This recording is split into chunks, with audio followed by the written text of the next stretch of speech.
So give me a little moment here, letting the computer start up.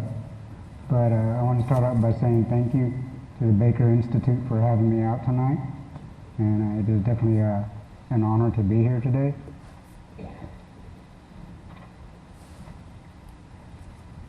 Excuse me real quick. Right. Excuse me, got a little technical thing here. Double click on that file. Double click it.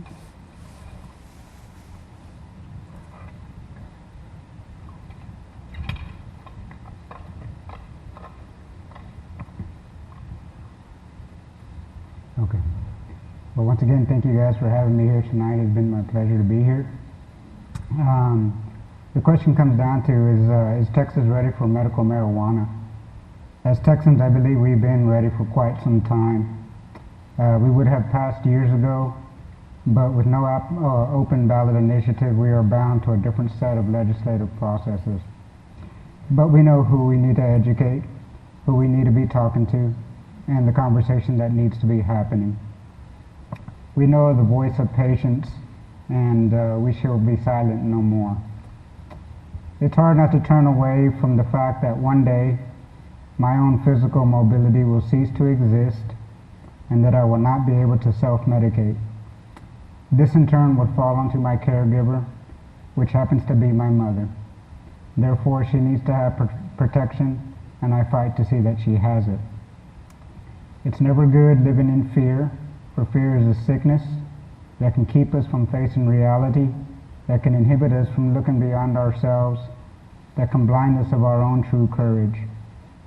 In stepping out of the cannabis closet, I had always been familiar with the feelings of fear and intimidation, but nothing compared to the weight I was carrying by not coming out, by not saying anything, by living life in secret. No longer could I live in silence knowing I had an answer in cannabis for the painful muscle spasms, the stiffness and contortion I endure, the loss of appetite and sleep. If there's an answer in cannabis, then I shall not stay silent. This is my body, and how I choose to alleviate the pains of my body is solely up to me. When it comes to the rights of medical cannabis patients in the state of Texas, it is imperative that we do not make the previous mistakes made by other states. It is imperative that we secure our right and freedom of choice to medicate as we choose with what we choose. Too many rely on what our own physicians tell us over that of our own minds and perception. But let's remember, there is no better moderator of our bodies than ourselves. We need to stay focused to the sole objective that not only fuels our purpose, but also fuels the trial and truth that we all embody.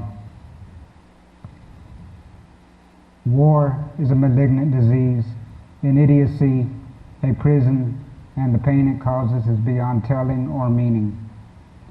In being a patient of Becker muscular dystrophy, a deteriorating muscle disease, I know firsthand about the consumption of disease and disability and the long-term detrimental effects it can have on the mind and on the spirit. It's a battle within itself, contending with a terminal disease, a dragon that will never leave your side, that will always be a part of you. This kind of trial can be a whisper in the ear, reminding you of your difficulty and all that you should fear, that your only purpose in life is to simply wait to die. If you can relate, then you know of the darkness of the dragon that lurks within. And though these dragons may consume our bodies, you also know of the bravery and courage embedded in us to keep fighting back harder than ever before. I simply say that there is no man or no law greater than the eternal confrontation of what we're having to endure. What can any man or law do to me that this affliction hasn't done to me already? And while for some there's a cure, there are others where there is no turning back, where there are no irreversible changes to be had. Let's understand that cannabis is not a cure for my condition, but an alleviator of my own choice. There's not much more I can do to stop the continual progression of this disease. My muscles will continue to deteriorate, my mobility will continue to suffer, and my pain will continue to increase. It's in accepting this fact where I am awakened and inspired to the bigger picture and responsibility that extends beyond my own life and onto future generations to come. When I first got involved, I was only seeking the legality of a medicine that had become significantly beneficial for me in regard to the symptoms of Becker muscular dystrophy. Unaware I was of what more my eyes and heart would see, not just within myself, but within many others. Let it be known that the canons of truth are upon you when a child is suffering with disease and or disability, in seeing the system that is waiting for them, in seeing the amount of distress the bureaucratic process can bring onto an already difficult, painful, and desperate situation. The canons of truth are upon you when families are jumping onto the Texas exodus to Colorado, having no other alternative due to the illegality of medical cannabis here in Texas. The canons of truth are upon you when a child is incapable of even having a voice or the ability of full-on expression. The canons of truth are upon you when the medicinal properties of cannabis can bring a child out of that darkness, out of that epileptic catatonic state. There is no greater inspiration than looking into the eyes of a child. It invokes an irreplaceable feeling that truly reminds us all of the sacrifice we must all make for them. I gladly give my life 4 times over to be the voice for them. No real legalization can exist unless it protects the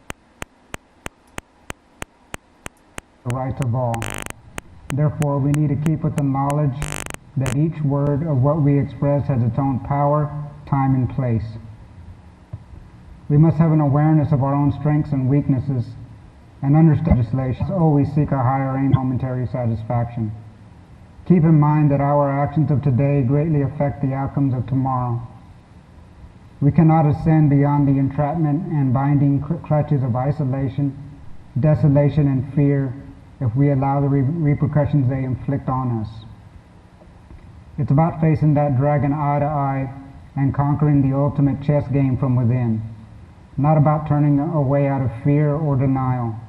It's about becoming something you thought you never could be and taking to heart that which doesn't kill us only makes us stronger. It's how we wield our inner strength that enables us to confront our demons so courageously and without fear. Let me say, if Jesus were here today, he wouldn't sway, and neither should we. Go to the ones who've been separated from their families due to this ridiculous drug war. Go to the ones who've been forgotten, neglected, abused, and misunderstood. Go to the ones tormented, lost, and left behind. Go to the ones consciously unaware of their true potential and the knowledge of nature's medicinal truth. How much longer shall we suffer these injustices? The death of our liberties, the wretchedness and consumption of disease. How much longer shall we allow these mighty mountains of desperation to exist and suffer the depravities of our own mental silence? We win this journey by being that book of knowledge, by being that magician, and by being that machine. And really, by simply making ourselves immortal. Thank you.